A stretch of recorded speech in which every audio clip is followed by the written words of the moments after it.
your first 100 superfans. It's a unique experience to them. They want to be an investor in it. It's a whole nother kettle of fish.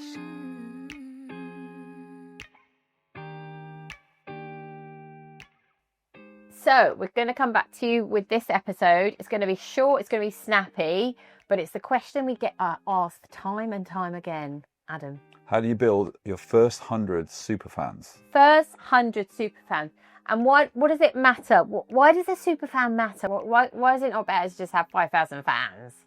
Well, as they always say, if one superfan, right, spends £100 a year on you, and you've got 1,000, that's £100,000. Wow. So that's cool. And how are they going to? Are they going to spend £10,000 on you? If you've just got 100, that's still £10,000 a year, right? So it's a good start. It's a good start. Once you get to 1,000, you've got £100,000. So that could pay for videographers, it could pay for production, it could pay for all kinds of things. But it could get you on the road, right? So how do you get this 1,000? Like split apart a fan from a super fan. What's the difference? So a super fan is someone who's invested in you as an artist. They're actually spending money. Yeah. So if you tot it up over the year, it may be around £100. So say gig tickets, merch.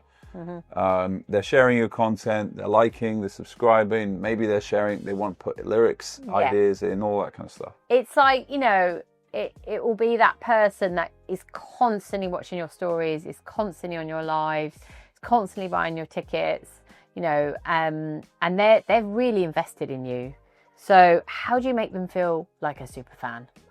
Invite them to your shows, to give them backstage access. Also, involve them in the create content. Create a WhatsApp group. Yeah, create a private WhatsApp group. Or a broadcast channel on Instagram. Create a personal playlist for them. Share that with them. Playlist, like really make them feel like VIPs. And we're not talking about 1,000. We're not talking about 10,000. We're talking about 100. 100 to me feels quite manageable. Yeah. Actually, I feel like I could manage 100 fans, or certainly get 100 fans together. Yeah. And I think, it might be that you just need to have a little bit of a trawl through your socials to pick out who you think those 100 are. And it might, and like Adam said.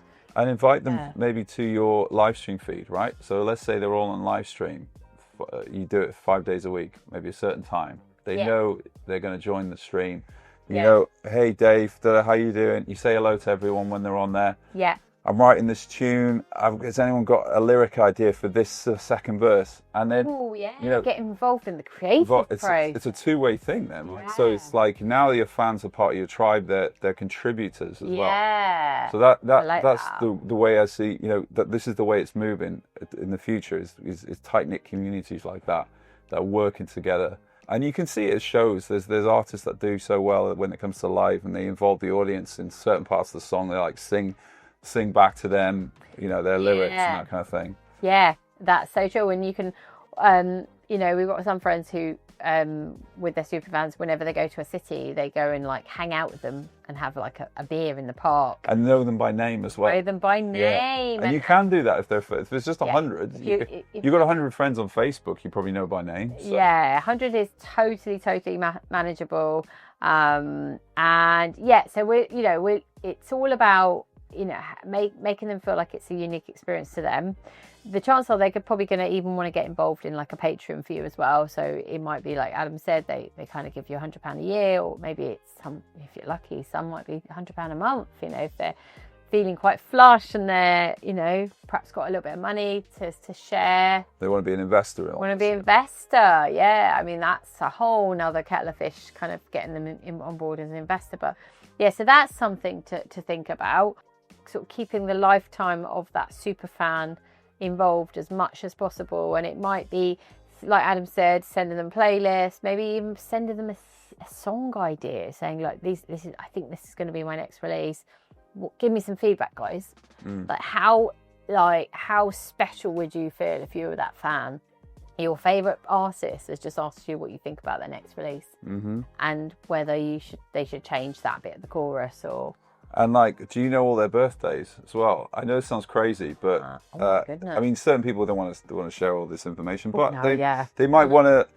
If you do know them well enough, you can send them a little birthday playlist or something. Yeah, it's recognizing people for people, and I think fans are now really should be seen as friends Yeah. So I like that. Like some artists are actually, they have their Facebook is their fan site. So it's because they are the friends of that person. So yeah, I think we're moving to a future where this two-way communication is becoming more and more connected. And it's not so much look at me, look what I've done, like my stuff. It's more like let's get involved and do something together. And I think also touching on that a bit more, it's creating a community as well of shared beliefs and ideologies, and maybe even like past sort of experiences and influences and things like that.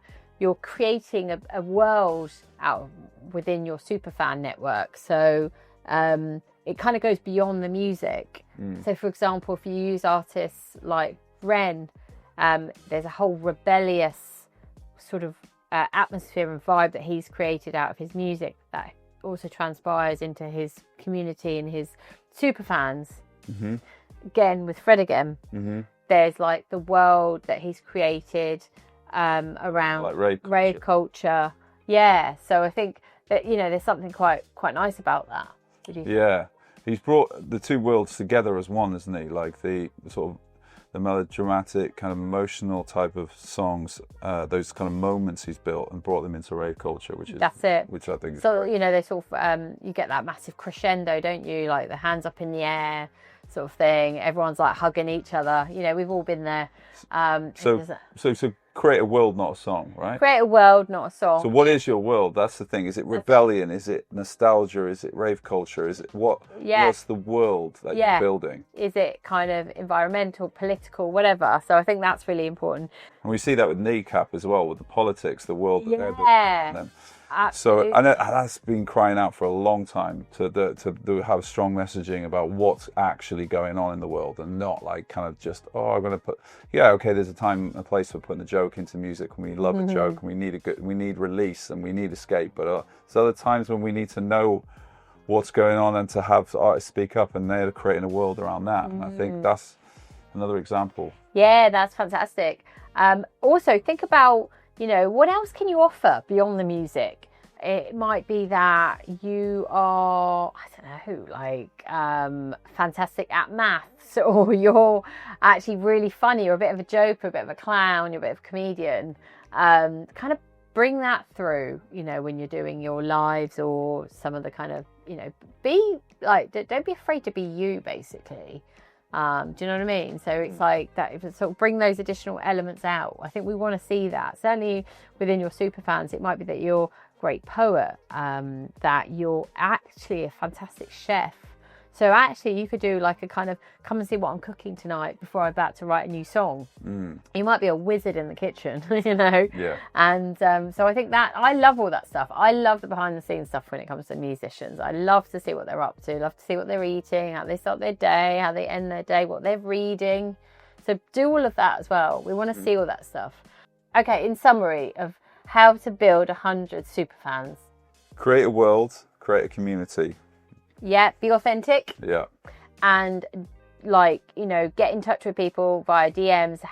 You've got to kind of scan your data, because and there are data tools coming out. We're actually about to launch something around Superfans. Yeah. In fact, we've got something really exciting coming out.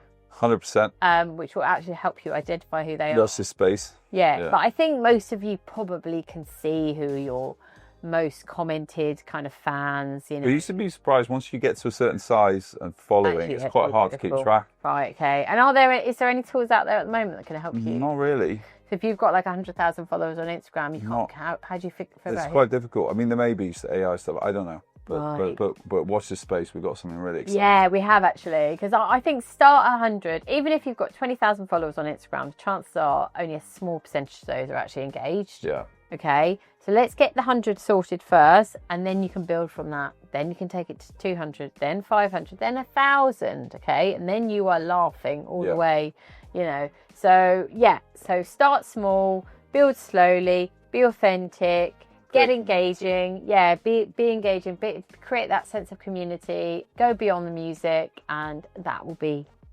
all we've got for today. Yeah, thank you so much. Hopefully you found that interesting. Yeah, subscribe as usual. We've got more of this coming soon. Yeah.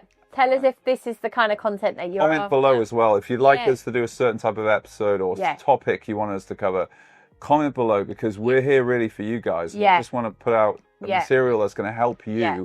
on your road to independence and to This is not for us. a This is for successful you, process, basically. So yeah, please comment below. Yeah. Thank you very much, and we'll be back very soon with a new episode. Thanks, guys. Bye.